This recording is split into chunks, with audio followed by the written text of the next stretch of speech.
Assalamualaikum warahmatullahi wabarakatuh. Saya Sersan Kadet Arif Zidan Prayogo akan akan menjelaskan mengenai teori sampling.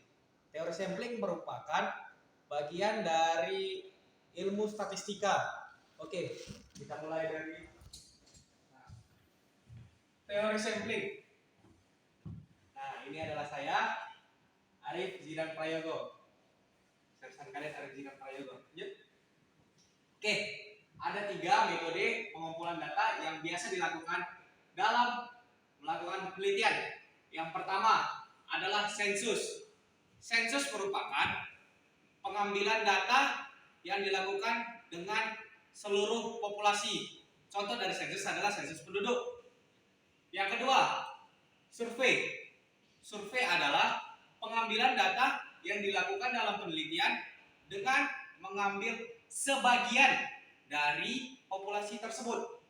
Dan yang ketiga adalah eksperimen. Eksperimen adalah pengambilan data yang akan diambil dengan memperlakukan secara berbeda sampel tersebut atau populasi tersebut.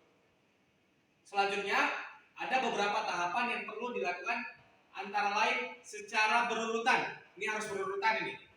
Adalah sebagai berikut. Yang pertama, kita itu harus menentukan tujuan survei.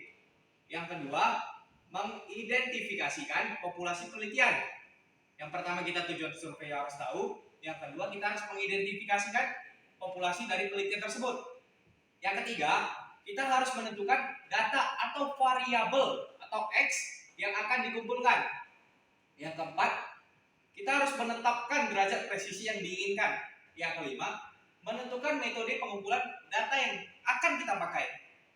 Yang keenam, menyiapkan kerangka sampel, menentukan jumlah sampel, dan memilih sampel yang akan kita pilih. Yang ketujuh, membuat kuesioner. Nah, biasanya kita buat kuesionernya itu yang sering didengar itu kayak Google Form atau hal yang berkaitan dengan tersebut. Yang kedelapan adalah uji coba kuesioner. Untuk variabel laten, dilakukan uji validitas setiap bulir pertanyaan pada kuesioner dan menghitung reliabilitas yang ada. Yang kesembilan, kita akan melakukan penelitian dalam lapangan. Yang kesepuluh, kita akan melakukan pengolahan, penyajian, dan analisis dari hasil data penelitian kita. Selanjutnya. Nah, tadi itu pengambilan data atau teori sampling terdapat 2. Yang pertama adalah probability sampling. Probability sampling adalah pengambilan data secara atau mengikuti atau mengaitkan anggotanya secara rata atau secara adil. Lanjut. Nah, dari probability sampling terdapat 4. Yang pertama itu adalah simple random sampling. Nah, apa itu simple random sampling? Simple random sampling adalah pemilihan sampel di mana setiap anggota populasi mempunyai peluang yang sama. Semuanya peluangnya sama untuk terpilih menjadi sampel. Syarat dari metode simple random sampling adalah semua anggota populasi yang ada digunakan sebagai dasar untuk memilih sampel.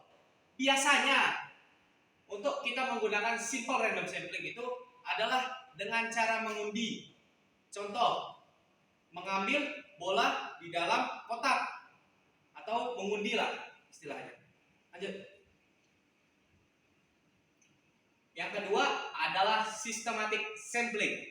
Nah, berbicara tentang systematic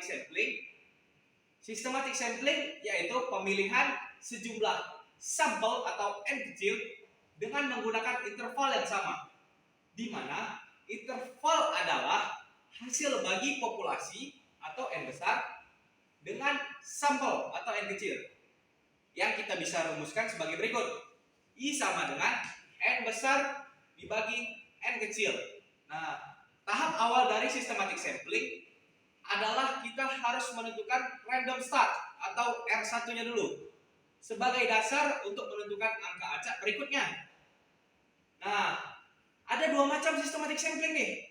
Yang pertama itu namanya linear systematic sampling. Dan yang kedua adalah circular systematic sampling. Nah, apa perbedaannya? Pada linear systematic sampling, syaratnya R1 itu harus lebih kecil dari interval. Nah, yang kedua atau circular systematic sampling itu R1-nya itu harus lebih kecil daripada N besar atau populasi. Nah, perbedaannya itu yang linear itu R1-nya harus lebih kecil daripada interval. Kalau yang circular itu R1-nya itu harus lebih kecil dari populasi. Nah, jangan terbalik ya teman-teman. Selanjutnya, untuk kita mencari R2-nya itu adalah R1 ditambah interval. Atau bisa kita rumuskan sebagai Rn, R sampai dengan N sama dengan Rn kurang 1 ditambah interval. Oke, selanjutnya. Nah, yang ketiga, stratified sampling. Pada stratified sampling, populasi itu harus dibagi menjadi beberapa kelompok atau strata, atau istilahnya yang biasa kita sebutkan adalah kasta. Oke. Dengan syarat anggota pada setiap strata tersebut harus homogen. Nah, antara strata yang satu dengan strata yang lain itu harus heterogen. Oke. Selanjutnya, kita harus menentukan jumlah sampel untuk setiap strata proporsional terhadap jumlah populasinya. Nah, pemilihan sampel pada setiap strata bisa dilakukan dengan metode simple random sampling seperti yang tadi di awal dan metode systematic sampling. Oke, selanjutnya. Oke, ini udah yang keempat ini. Yang terakhir pada probability sampling adalah cluster sampling. Berbeda dengan yang stratified sampling tadi, pada cluster sampling populasinya itu terdiri dari beberapa cluster, di mana di dalam anggota cluster tersebut itu heterogen. Beda tadi dengan yang stratified sampling, di dalam anggotanya kan homogen. Nah, kalau di sini di dalam clusternya itu heterogen. Contohnya itu kayak rukun tetangga. Nah, setiap daerah yang di rukun tetangga itu kan berbeda-beda orangnya. Laki-laki, perempuan, yang ini, yang satu, yang ini, yang beda-beda kan orangnya beda-beda. Jadi itu contoh dari cluster sampling. Oke, selanjutnya. Nah, kita masuk yang kedua dalam teori sampling, yaitu adalah non-probability sampling, atau bisa disebut mengambil data secara mengidentifikasi anggotanya, atau enggak secara acak gitu. Lanjutnya. Purposive sampling. Nah, purposive sampling itu adalah metode pemilihan sampel yang dilakukan secara sengaja terhadap responden yang memenuhi syarat-syarat tertentu sesuai dengan tujuan penelitian yang kita lakukan.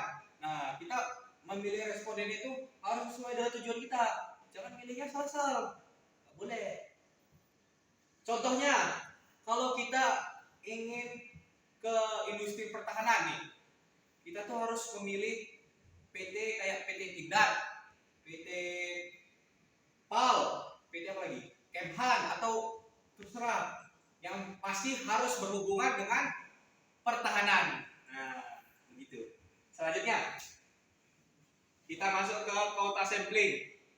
Pada quota sampling, sampel yang dipilih harus sesuai dengan kriteria tertentu sampai jumlah kuota yang ditentukan. Nah, kalau pada quota sampling ini jumlahnya itu sudah ditentukan, makanya ada dibatasinya gitu. Tapi menggunakan purposive sampling yang tadi, hanya berbedanya kuotanya itu sudah dibatasi. Oke, selanjutnya. Nah, ini adalah snowball sampling. Snowball sampling adalah proses pemilihan yang dilakukan secara berantai, di mana responden tahap pertama akan kita ajukan pertanyaan. Selanjutnya, responden tersebut akan mengajukan pertanyaan yang sama untuk responden selanjutnya. Begitu terus hingga mencapai kriteria yang kita inginkan. Nah, seperti gambar di sana. Nah, itu adalah contoh yang semakin lama semakin besar atau semakin lama semakin berantai. Selanjutnya. Nah, ini adalah yang terakhir dari teori pengambilan sampel. Nih, accidental sampling atau kecelakaan nih, Bapak Polisi. Kecelakaan atau accidental sampling. Pada accidental sampling, sampel yang dipilih secara tidak sengaja atau kecelakaan gitu. Ya, kita nggak sengaja jumpa. Contoh, ada orang yang memenuhi kriteria, kita nggak sengaja jumpa. Assalamualaikum, Pak. Kita tanyakan pertanyaan yang sesuai dengan kriteria kita untuk mencapai tujuan dari hasil penelitian kita. Nah, kita mendapatkannya itu responden itu secara nggak sengaja gitu, langsung jumpa. Nah, langsung kita tanyakan, tapi identifikasinya itu sesuai dengan yang kita butuhkan gitu respondennya. Oke, demikian yang bisa saya sampaikan mengenai materi teori sampling. Mungkin lebih kurangnya saya mohon maaf. Sekian dan terima kasih. Selamat siang. Bila taufiq wa hidayah.